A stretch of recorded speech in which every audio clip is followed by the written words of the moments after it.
आदाब अर्ज़ है व्यूअर्स। उम्मीद है आप खैरियत से होंगे। आपने दिल्ली में लाल किले में दाखिल होकर ज़ाफ़रानी रंग के झंडे लहराने वाले किसानों की वीडियोस देखी होंगी जो सोशल मीडिया पर वायरल हैं।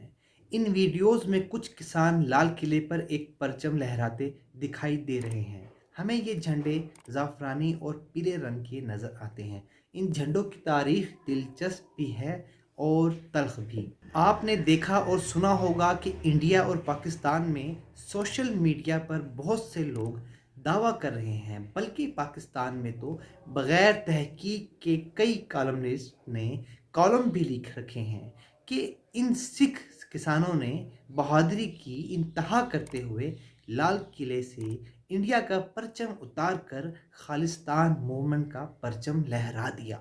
अगर थोड़ी सी तहकीक कर ली जाए तो असल सच्चाई सामने आ जाती है।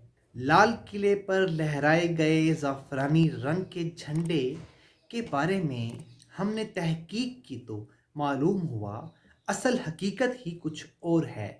ये एक ऐसी सच्चाई है जिसका ताल्लुक तारीख से जुड़ा है, ख़ास तौर पर लाहौर की तारीख से। हम लाहौर में बैठकर इस बात पर खुश हो रहे हैं कि इंडियन सिख किसानों ने इंडियन हुकूमत की सख्तियों और जुल्म से तंग आकर खालिस्तान का झंडा लाल किले पर लहरा दिया है। अब इंडिया दो टुकड़े हो जाएगा और यहाँ तक कहा गया कि पाकिस्तान का एक और पड़ोसी खालिस्तान बनने जा रहा है, जबकि हकीकत ये है कि दूसरों की तरफ उंगली उठाते हुए हम ये भूल रहे हैं कि तीन उंगलियां हमारी तरफ इशारा करके माजी में किए गए हमारे जुल्म को बयान कर रही हैं। इनका इशारा उस तारीख की तरफ है जो हम भूल बैठे हैं। तारीख बताती है कि सिख किसानों ने लाल किले पर ज़ाफ़रानी रंग का जो परचम लहराया है, ये परचम सिखों ने बनाया ही तख्त लाहौर के जुल्म के खिलाफ था। ये झंडा सबसे पहले लाहौर के हुक्मरान के जुल्म के खिलाफ बगावत के लिए लहराया गया था। ये मुतारफ ही उस वक्त हुआ था जब लाहौर में जहांगीर बादशाह के हुक्म पर सिखों के पांचवें गुरु अर्जन देव जी को कत्ल कर दिया गया था।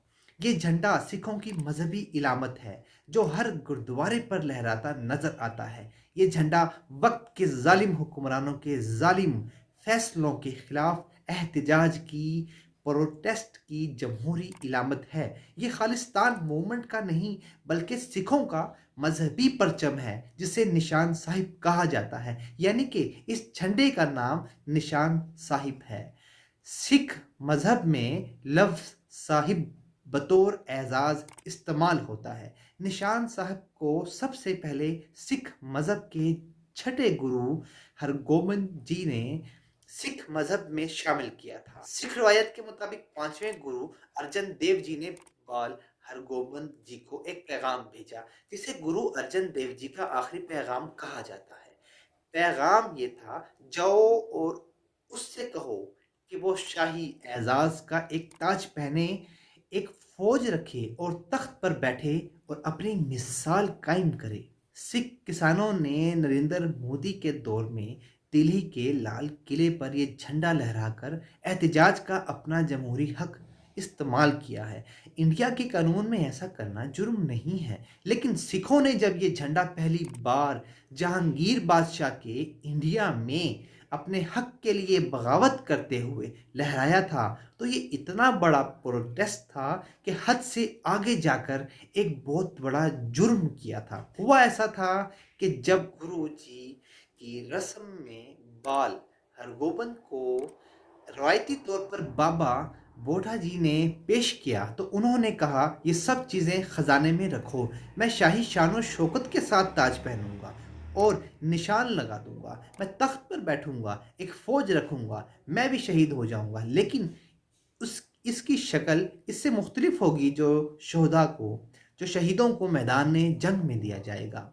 इसके बाद श्री हरमिंदर साहिब के सामने एक 12 फुट ऊंचा प्लेटफार्म लगाया गया था।